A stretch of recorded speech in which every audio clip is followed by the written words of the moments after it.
I'm interested in another piece of feedback that we get, and it's a really interesting one. Obviously, but we're focused on strengths, but we can't ignore weakness either. And part of the challenge we often get is, well, what about the other side? And as of course, anyone that's really experienced with strengths, you get to see both sides. And what's really interesting around our strengths is most of our weaknesses, they're not in number 34 or 33. They're up the top in 1 to 5 or 1 to 10.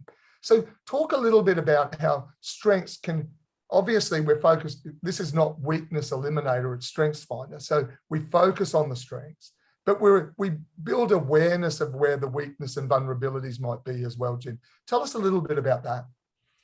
Yeah, and I think and this is a paraphrase, but we define those weaknesses as anything that gets in the way of performance, right? Anything in that. And by the way, don't confuse, I think sometimes we confuse fatigue, tiredness, or disengagement, some of those bad managers as weakness. And it certainly, that doesn't, all those things don't help with our performance. I was thinking just yesterday, I was on a call. We're redesigning the coaches directory. I probably shouldn't tell you that, but we're redesigning our coaches directory, the input for it, some other things that we're doing. And I was meeting with those tech teams, and then I've got this project manager that is just overloaded at the moment. And I'm doing my best. I'm doing my best to kind of overload her in some, it's not me that's overloading her. We just have more work than can be done. She's feeling I found out a little bit later, she's been sick for the last 2 weeks. I mean, like really sick. So she comes to this meeting and she's a little confused, and she confuses everybody. She confuses me in the process. And I made the mistake of going, okay, let's go to the example one more time. And I think I said it with a little bit of sarcasm in my voice as I was doing this. And she just came flying back at me. Like it was, and then unfortunately we had 2 graphic design folks in the meeting that I know you guys never have meetings like this. I know this is totally unique to me. I have 2 graphic design artists, and they're both like, they're in their 20s, and they're both just, eyes are huge, as she is just ripping me a new one on this thing, right? And we have a little tension in the meeting.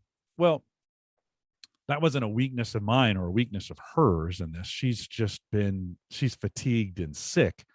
And so I want to call her back and say, hey, let's have a strengths conversation. Because, obviously, and for me, I'm getting ready to go on vacation. I'm kind of winding down a little bit. And maybe I was a little impatient in that process too. So I don't want to confuse those. I think sometimes there's just bad behavior that happens in organizations. And that needs to be handled differently. We didn't have a strengths conversation. I wrote an apology email to everybody on the team and said, hey guys, my bad. I was confused. My fault. We shouldn't have gone down that direction. I apologize if I made anybody uncomfortable in the setting. And it takes a little bit of effort to write that email, right? Especially as a leader, sometimes we get a little caught up like, I can't show that kind of weakness. Well, now you need to. That's actually genuine, authentic. I think that's genuine, authentic leadership. So let's not get those two confused. The other thing, Mick, I hear a lot of is I'm overusing this. Like I have a maximizer and I'm overusing it. And I want folks to be cautious to not too quickly try, when you've got a theme at 11, the volume 1 to 10, but you're running at 11. When you got a theme at 11, don't let the first instinct to be, I need to turn it down. I want the first instinct to be, how do I take more advantage of that? Right. You may be in a situation, or who you're coaching might be in a situation where it's just the opportunities to use that to its fullest are not there. And so maybe there's some conversations of how do I have communications for. To me, my best day is when I get to talk all day. That wasn't always honored in a lot of the roles I was in. It was more like, hey, can you tone it down a little bit, right? Type thing. So, but now I'm in a role where I get to talk all the time. I'm doing it right now with you guys, right? I like to call it influencing. The woo communication for me wants me to be an influencer. It's honored. I found a place where it's honored.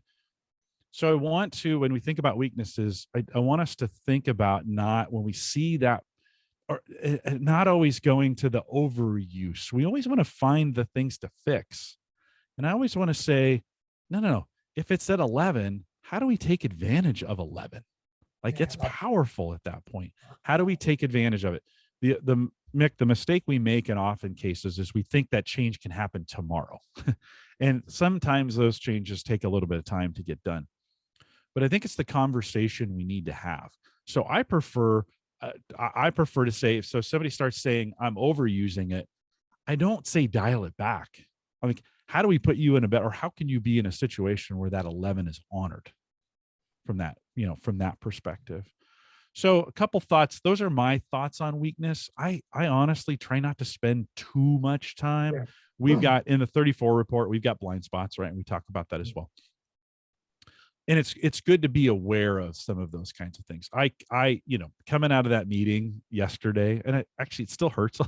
It's super fresh. I have some wounds still from it. I woke up this morning, and as I was getting ready for this, it still kind of hurt a little bit. The trick is not to, I think, not to avoid or not to focus on those too much, but like for me is to come, okay, what could I have done differently in that situation? And then actually, how can I use my themes to make sure I don't do that again? Now, we're human, so it's not like I can be perfect, right, in that. But there are some thoughts. My maximizer wants to kick in a little bit and go, okay, how do I prevent, I almost like need to write a sticky and put it on my monitor and say, don't be impatient, going into these kinds of things. And that piece, because I'm also a maximizer number 2, and I think about that perfection as the lowest standard in the world is a good trigger for me.